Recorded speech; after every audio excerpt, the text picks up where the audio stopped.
వాసవి.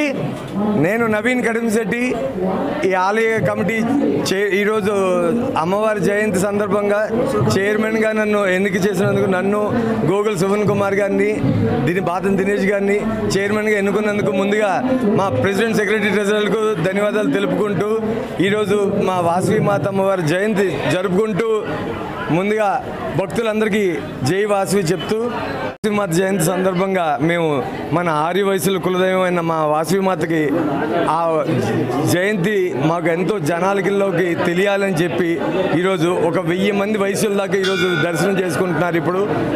ఇప్పటికి 1000 మంది అండి. మధ్యాహ్నం అన్నదానం చేస్తున్నామండి, మా కుంకుమార్చన చేస్తున్నామండి.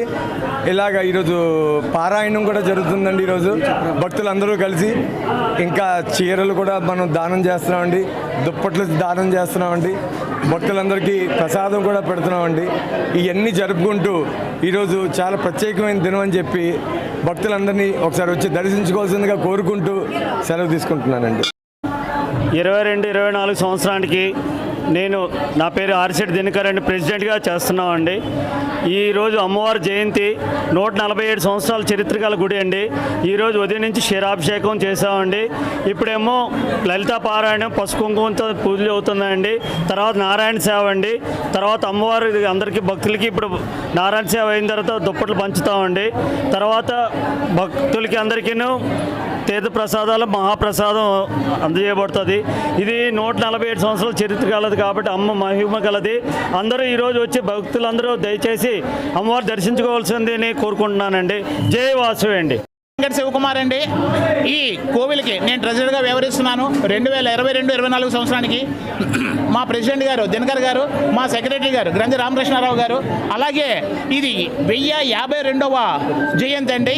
ఇది గుడి కట్టి 147 సంవత్సరాలు అయింది. దీనికి చైర్మన్లుగా కడిమిశెట్టి నవీన్ గారు, గోగుల్ సువర్ణ కుమార్ గారు, బాదం దినేష్ గారు వ్యవహరిస్తున్నారండి. ఈ కార్యక్రమం ఇంత భారీగా ఇంకా దిగ్విజయంగా జరిగిందంటే కారణం ఆ ముగ్గురు చైర్మన్లు మా కమిటీ తరపు నుంచి బాగా చేస్తున్నామండి.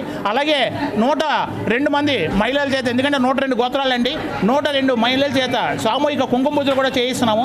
అలాగే మధ్యాహ్నం సుమారు 400 మందికి నారాయణ సేవ కూడా చేస్తున్నామండి. ఆ నారాయణ సేవలో వచ్చిన వాళ్ళందరికీ కూడా దుప్పట్లు ఇస్తున్నారు. అలాగే లలితాపారాయణం మా కోవిల్లో నిత్యం జరుగుతుందండి. ఆ లలితాపారాయణం సభ్యులకు కూడా చీరలు ఇచ్చి సత్కరిస్తున్నామండి. అలాగే ఈ కార్యక్రమాలే కాకుండా 102 సారీలతో అమ్మవారికి దిగ్విజయ యాత్ర, శోభయాత్ర కూడా చేసామండి. ప్రతి ఒక్కరూ కూడా భక్తులందరూ వచ్చి ఆ కార్యక్రమాన్ని వీక్షించి ఆ అమ్మవారి తీర్థప్రసాదాలు తీసుకొని అమ్మవారి కృపకు పాత్రలవుతారని కోరుతున్నాను. జై వాసవి అండి. అందరం ఇవాళ వాసవి జయంతి ఉత్సవాలు జరుపుకుంటున్నాం. ఈ గుడి 145 చరిత్ర గల గుడి అండి. మా పూర్వీకులు అందరూ కష్టపడి గుడి నిర్మించారు. మేమందరం దాన్ని సాయశక్తిగా ప్రతి సంవత్సరం దినదిన అభివృద్ధి చెంది మా చైర్మన్ ప్రెసిడెంట్ గారు, సెక్రటరీ గారు, ట్రెజరర్ గారు, ఈ టెంపుల్ ఆలయ కమిటీ చాలా హెల్ప్ చేస్తున్నారు. యువతిని ముందుకు తీసుకొచ్చి అమ్మవారి గురించి, అమ్మవారి ప్రత్యేకల గురించి, ఈ గుడి గురించి ప్రతి పండగ, ప్రతి ఈవెంట్ కూడా పండగలా చేస్తున్నారు. అలాగే ఈ వాసవి జయంతి వాళ్ళ ఉదయం 4 గంటల నుంచి అమ్మవారికి పంచామృత అభిషేకాలు చేశాము. తర్వాత ప్రత్యేక పూజలు జరుగుతున్నాయి, కుంకుమార్చన జరుగుతుంది. ఇవాళ దుప్పట్లు దానం చేస్తున్నాము. ఆ అమ్మవారి 108 రకాలతో వివిధ సారి పెట్టాము. ఆ సారి అందరు భక్తులకి మళ్ళీ పంచుతామండి. ఇది ప్రతి సంవత్సరం 145 ఏళ్ళ నుంచి జరుగుతుందండి. ఈ చాలా ప్రత్యేకత ఉందండి అమ్మవారికి. ఇలాగ మా ప్రెసిడెంట్, సెక్రటరీ, ట్రెజరర్ గారు అందరికీ అవకాశం ఇస్తున్నారు.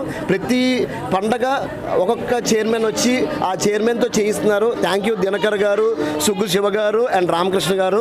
ఇలాగా అందరినీ చేర్చుకుంటూ ఈ గుడి నిర్మాణం మళ్ళీ, ఎందుకంటే రోడ్ వైడనింగ్ అయిందండి, అలా అందరం చేతులేసి ఈ గుడిని బాగా డెవలప్ చేయాలి. మొత్తం వైజాగ్ అంతా మన వాసవి అమ్మవారి ఆ కులదైవం ఆర్యవేశ్వరు అందరికీ తెలియాలని బాగా చేస్తున్నామండి. జై వాసవి అండి.